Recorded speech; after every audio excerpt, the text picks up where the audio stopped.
Chúa dẫn lối đi vào đời.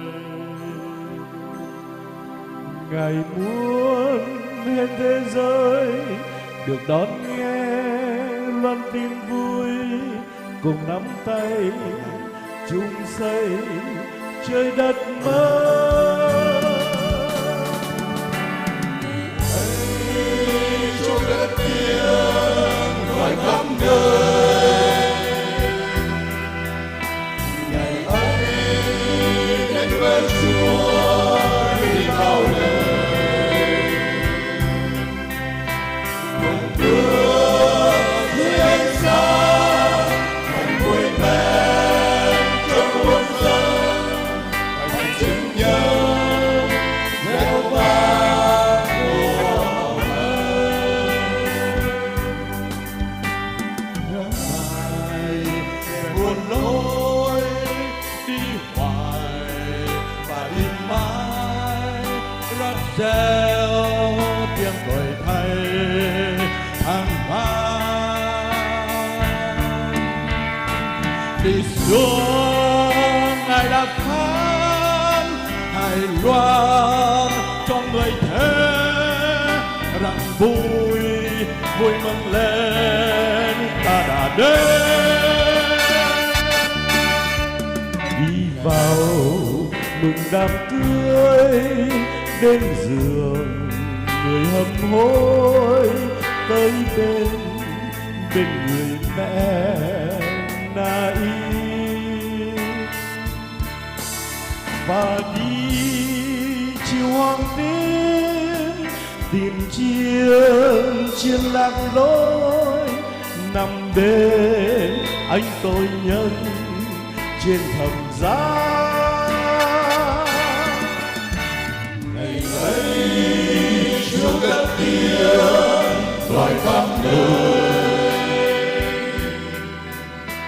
Ngày ấy đến với Chúa đi vào đời, cùng bước dưới ánh sáng hạnh vui đến cho muôn dân, hãy chứng nhân reo vang mùa hồng ơi.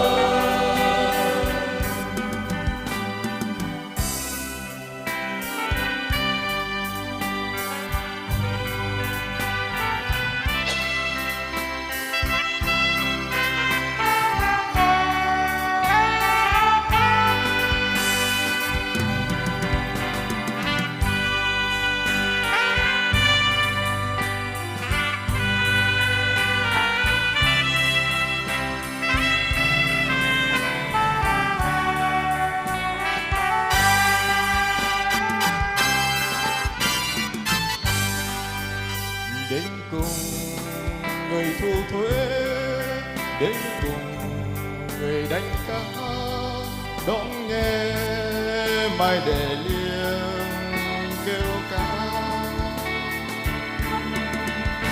Vì xưa Ngài đã phán rằng ai nghèo yếu Ngài yêu, cho vào ăn trong tiền thắng. Dù trời mưa gió, cho dù trời băng giá, cứ đi với người luôn đường xa.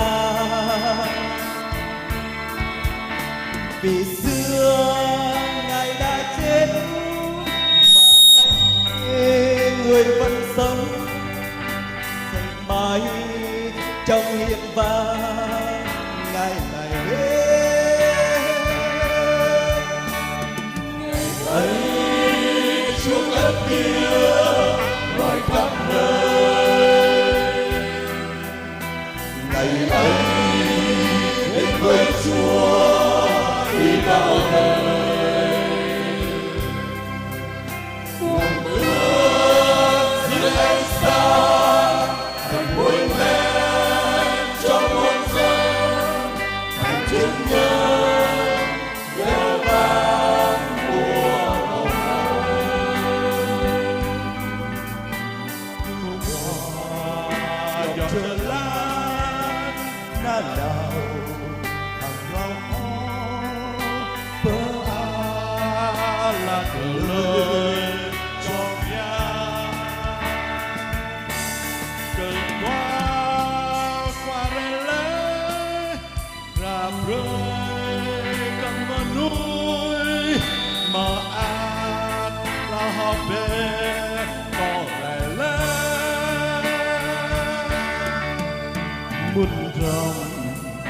tình bờ hoa tô hồng tình tâm ra hoang không vô ami nai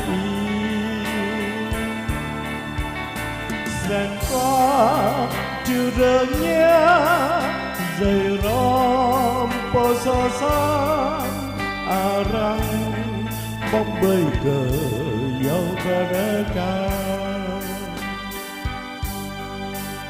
nào rong bộ từ tiếng rong bộ và ca mưa mà đang lệ na ra ruồi dọa ta qua lại lên bình phương riêng tan như nhau bông hoa rong nhắm người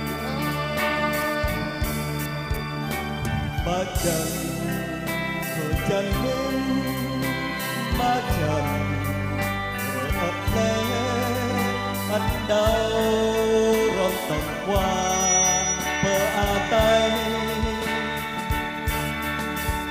cờ gió nhô dây lên trà này to hơ tím bờ kia thằng tư anh qua rề tới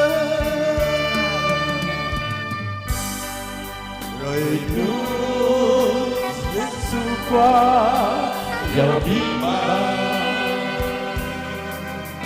rồi nước nhau trong qua đời giọt trà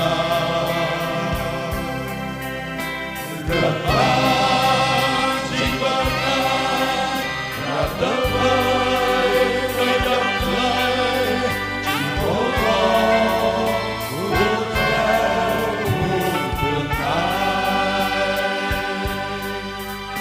rồi ta xin vâng ai là tớ ơi nơi dập lời chỉ có con vuốt theo bừng ai chỉ bố con vuốt theo bừng ai. Ba trăm ngàn con này. Xin cộng đoàn một tràng pháo thật lớn để chúc mừng và cảm ơn quý cha với tiết mục